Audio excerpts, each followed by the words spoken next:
अस्सलाम वालेकुम। Welcome to our YouTube channel Desert Rose psychics.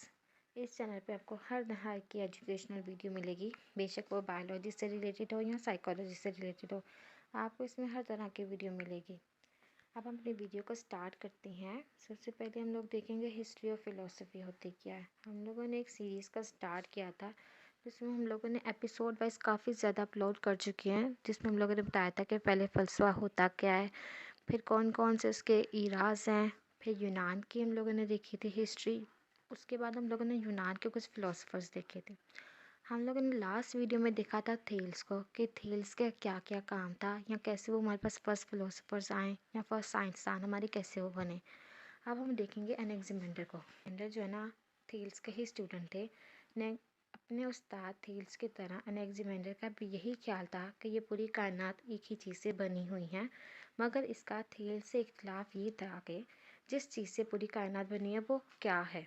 इससे थेल्स पे यही कहता था कि जो पूरी दुनिया वो एक ही चीज़ से मिलके बनी है। पहले वो कहता था कि हर चीज़ जो है ना निकलती मिट्टी से है, क्योंकि उसने ऑब्ज़र्व किया था फूल वो भी मिट्टी से निकलते हैं, दरख्त वो भी मिट्टी से निकलते हैं, इंसेक्ट्स की बात करें तो वो भी मिट्टी में जाते हैं। तो इसका पहले ये मानना था कि हर चीज़ मिट्टी से बनती है और मिट्टी में ही जाती है। लेकिन फिर उसने बताया था कि मतलब हर चीज़ जो मेन पॉइंट ऑफ व्यू है ना, कि पानी है जो मुख्तलिफ शक्लें इख्तियार कर लेता है, बेशक वो इंसान है, पहाड़ है या दरख्त है। तो एनेक्सिमेंडर जो ना थेल्स के स्टूडेंट थे, वो इस बात से एग्री करते थे कि हाँ ऐसा होता है, लेकिन उनको ये बात क्लियर नहीं थी कि ये वो मेन जो बात जिससे हर चीज़ निकल रही है ना वो पानी है। उनको ये बात क्लियर नहीं थी, वो इस चीज़ पे क्वेश्चन करते थे कि वो क्या चीज़ है। ठीक है। एनेक्सिमेंडर का ख्याल था कि पूरी कायनात पानी से नहीं बल्कि एक और चीज़ से बनी है, जिसका इसने एपेरन नाम दिया था। मतलब वो पानी से नहीं थी, एक डिफरेंट ही चीज़ थी जो नॉन एग्जिस्टेंट थी, जो एग्जिस्ट नहीं करती है, उसको उसने कहा था। उसका नाम उसने एपेरॉन का दिया था। ये एक लामहदूद शय है जिस पर कोई हदूद नहीं लगाई जा सकती, और इसके मुताबिक एपेरॉन से ही तमाम अनासिर निकलते हैं। मतलब वही नॉन एग्जिस्टेंट है जिसकी कोई बाउंड्रीज नहीं है और इन्फिनिट है, हम देख नहीं सकते, लेकिन वो हर चीज़ों से मिलके बनी है, उसका ये मानना था। दुनिया है बेशक ज़मीन, हवा, आग, पानी, पर जो भी चीज़ है ना उसका कहना था कि वो एपिरॉन से मिलकर बनी है। उसने एक कॉन्सेप्ट दिया था यूनाइट ऑफ ऑपोजिट, इनके मुतज़ाद क़ुव्वतों का इत्तेहाद। हम दुनिया में देखते हैं कि ये वाकई कॉन्सेप्ट है कि ऑपोजिट अट्रैक्ट्स ईच अदर। ये बहुत मशहूर स्टेटमेंट है जो हम लोग सुनते हैं अक्सर ही, यानी कि अगर एक तरफ रोशनी है तो दूसरी तरफ अंधेरा है, अगर एक तरफ मर्द है तो दूसरी तरफ औरत। हर चीज़ में ऑपोजिट्स बनाए हुए हैं, प्लस के साथ माइनस भी बना हुआ है। अगर एक तरफ ज़िंदगी है तो दूसरी तरफ मौत भी तो है ना। अगर एक तरफ दिन है तो दूसरी तरफ रात है। अगर एक तरफ काला रंग है तो दूसरी तरफ सफ़ेद भी है। अगर एक तरफ रंगीन है तो दूसरी तरफ बेरंग भी है। हम अगर इसको आज की बात करें ना, तो इसको कॉन्सेप्ट कुछ ऐसी है कि हमारे पास हमेशा टू कॉन्सेप्ट्स होते हैं। अगर एक बहुत अच्छी है ना तो दूसरी तरफ बहुत बुरा भी है। पोलर ऑपोजिट्स होती हैं हर चीज़, और दो ही पोल्स पे एग्जिस्ट करती हैं चीज़ें।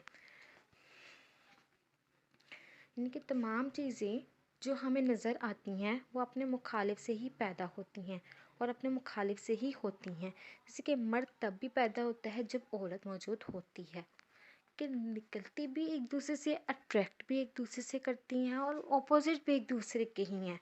ये इनकी खूबसूरती है। ये दुनिया के अंदर हमें जो मुतज़ाद चीज़ें नज़र आती हैं या ये जो हमें दौलत क़ुव्वतें नज़र आती हैं, इस कानून को एनेक्सिमेंडर ने कहा, यानी मुतज़ाद चीज़ें हमें हमेशा इकट्ठी ही पैदा होती हैं और इत्तेहाद में ही पाई जाती हैं।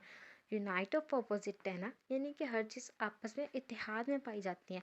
वही बात है कि जैसे प्लस माइनस को अट्रैक्ट करता है, साउथ पोल नॉर्थ पोल को अट्रैक्ट करता है, तो अपोजिट ने अट्रैक्ट भी करना है, लेकिन निकलना भी एक दूसरे के अंदर से ही है और यूनाइट भी एक दूसरे के साथ ही होने। जैसे मैग्नेट्स है, अपोजिट पोल्स एक दूसरे के साथ कंबाइन होते हैं ना, सेम पोल्स तो नहीं ना होते हैं। मज़े ये कि इन मुखालिफ क़ुव्वतों या अशिया के दरमियान एक मुसलसल जंग है, यानी कि उलट क़ुव्वतों का जो तज़ाद है, ये कायनात की हर एक चीज़ में पाया जाता है और इसी के नतीजे में कायनात के असूल और कवानीन बनते हैं। मतलब इवन कि हमारी अर्थ की रोटेशन भी कह सकते हैं ऑपोजिट पोल्स की वजह से ही है, मतलब ऑपोजिट फोर्सेस की वजह से ही है। इस यूनिटी ऑफ ऑपोजिट्स को हम एक जदलियाती अमल समझते हैं।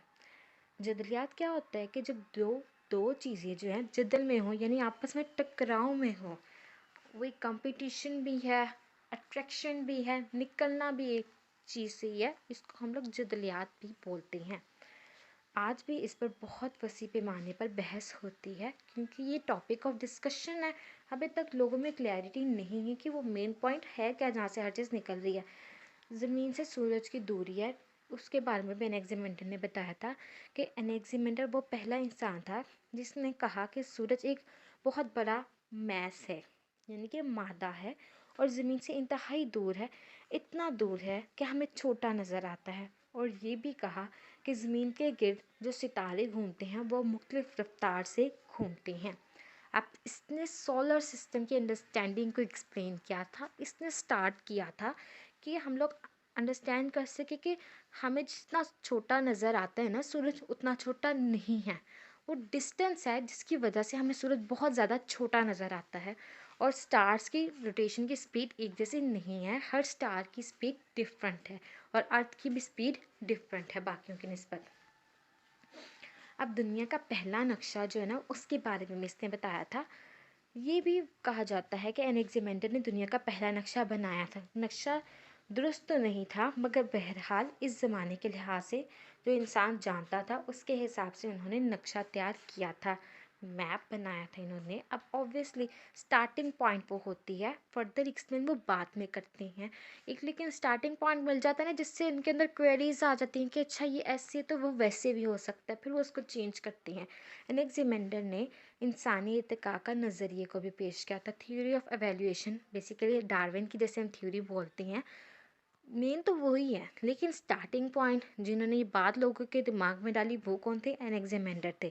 एनेक्सीमेंडर ने इंसानी इर्तिका का नज़रिए को भी पेश किया। एनेक्सीमेंडर का ये ख्याल था कि इंसान की शुरुआत पानी और मिट्टी के मिलाप से हुई है, जबकि वो मछलियों के अंदर मौजूद था। ठीक है, मछलियों के अंदर से जब वो आहिस्ता आहिस्ता बालिग और बड़ा हुआ तो मछली जैसा इंसान मछली के अंदर से निकल आया और आहिस्ता आहिस्ता आज के इंसान में तब्दील हो गया। अब जो हम लोग बचपन से देखते आए हैं कि हम लोग मोंकी से बड़े हो के इंसान बने हैं, इनका कॉन्सेप्ट था कि हम पानी और मिट्टी से मिलके मछली के पेट में बने हैं। फिर पहले मछली की तरह थे, आहिस्ता आहिस्ता हम लोग इवॉल्व होते गए और हमारे जो आजकल का इंसान है वो हमने शक्ल ले ली। मरमेड्स जैसे कि कह सकते हैं कि उनका कॉन्सेप्ट ये था कि पहले इंसान मछली था, मछली इवेल्युएट होती गई, बॉडी पार्ट्स चेंज होते गए, फिर आजकल के इंसान में उनको जैसे कि हम लोग वैसे बन गए अपने इन्वायरमेंट के साथ चेंजेस करते करते। हम लोगों ने इस वीडियो में देखा है कि एनेक्सीमेंडर हमारे यूनान के बहुत बड़े फिलोसोफर थे और वो थेल्स के स्टूडेंट थे। थेल्स की तरह वो भी यही मानते थे कि हर चीज़ एक पॉइंट से निकली है, लेकिन वो ये नहीं कहते थे वो पानी है। उन्होंने हमें बताया कि सूरज के साथ डिस्टेंस कितना है। वो पहले इंसान थे जिन्होंने सोलर सिस्टम के बारे में थोड़ा बहुत एक्सप्लेन किया था। फिर दुनिया का नक्शा भी उन्होंने बनाया।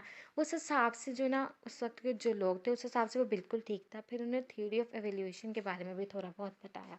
अब यहाँ पे मेरी वीडियो फिनिश होती है। होप्स आपको समझ आ गई हो। अगर कुछ समझ नहीं आया तो आप कमेंट में भी पूछ सकते हैं और हमारी वीडियो को लाइक ज़रूर करनी है। नेक्स्ट वीडियो में मिलते हैं। अल्लाह हाफिज़।